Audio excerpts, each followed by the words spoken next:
Well, could 2026 be the year Australia's workforce changes forever? More and more major companies are starting to slash jobs as they move more money into AI. Now, the shift has everyday Australians growing very anxious that their job could be the next to go. News broke just this week. Software giant Atlassian announced it's cutting 10% of its global workforce.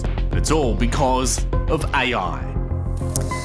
Well, for more, we're joined by futurist Michael McQueen now. Morning to you, Michael. Good morning. I have to admit, I have been freaking out over the last, probably the last 2 weeks, where the headlines have just ramped up as more and more jobs go. Are we right to be worried? Yeah, I've got to say, when people ask how nervous am I about this, I'm like, depends on the day that you ask me, because every day there's conflicting research and evidence that comes out. So KPMG released 2 weeks ago a study showing that only 10% of CEOs expect to reduce headcount because of AI. Over half say they expect to increase headcount. But then again, we saw the heads of Atlassian say the same thing in October last year. So I think in many cases the jury is still out. What we're not seeing is mass unemployment by any stretch yet, but we are seeing specific roles and professions being impacted. Are these the canary in the coal mine? I think there's a sense that we should be a little bit nervous about the impact AI is going to have on a whole range of professions over the next few years. Yeah, we know that all professions are going to be impacted by this, but it appears, at least right now, that it is really that tech sector that's bearing the brunt of this, Michael. Yeah, I think the key is, if we're not seeing wide-scale job replacement, let's say with AI, what we are seeing is wide-scale job redesign. And that's for all of us. Like, we have to constantly upskill. And we're seeing governments around the world sort of stepping up to the plate on this. So in the UK, we saw announced a few months ago, the government has announced every adult is eligible for essentially free government-funded AI training so they can upskill themselves. They want to train 10 million of their workforce by 2030. Is it time for Australia to have a similar initiative to make sure that we are skilled and ready for the technology that is changing so much the way we live and work right now? But that's just having us being able to use AI in our jobs. Yeah. If you're in a job, and often at the moment it's white-collar workers that are being wiped out here, is doing things with your hands a better job option at the moment? Yeah, well, interestingly, I mean, if you look at the professions that are safest in the next few years, and there's been lots of commentary around this over the years, interestingly, the number one profession that comes out at the top of the list every time is hairdressing.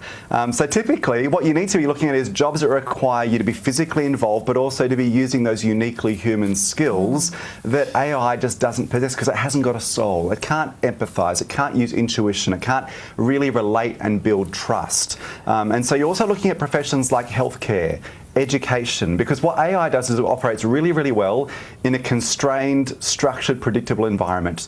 The moment the environment is messy and there's things that are unpredictable, you can't really foresee, that's when AI starts to struggle.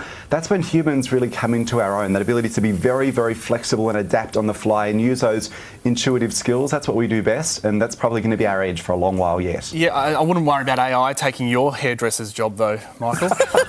It's a very, very easy job, I must say. Says he with a full head of hair. I apologise for him, Michael. We love you. Hey, the other thing is that we understand at the moment, we're really needing that sort of senior layer. If you're going to use AI, you need the senior layer to be able to read through and make sure it's correct.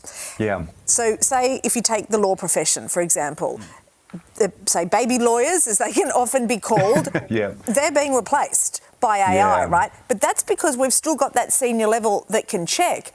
What happens if we're not just bringing people through the ranks to get to that stage of being able to double-check AI? This is the big thing. Once you've got those foundational skills, this AI becomes a superpower. What if you don't ever get those foundational skills because the bottom rungs of the ladder are removed? That's really the big issue right now from a labour market planning perspective. And the question then becomes, we can't hold back the tide on this stuff. So how do we upskill particularly younger career professionals and individuals to be able to compete and be valuable, even if they can't compete with AI when it comes to how efficient it can be, for instance. So we're talking very uniquely human skills like intuition, judgment, creativity. The big one is curiosity. I mean, what AI does really well is give answers. It doesn't like to sit with ambiguity and not knowing. And humans do that really well. One of the words I heard this week in some commentary was the word taste. What humans do really well is have taste, judgment. What is meaningful? What is relevant? What is actually helpful here? That ability to judge and use intuition, AI can't do that. And so I think these are the skills we've got to really hone within ourselves as well at the same time trying to keep upskilling ourselves so we can use the AI well. Yeah, it's fascinating, isn't it? And we all think we've got good taste, don't we? You never come across anyone that goes, I know I've got bad taste.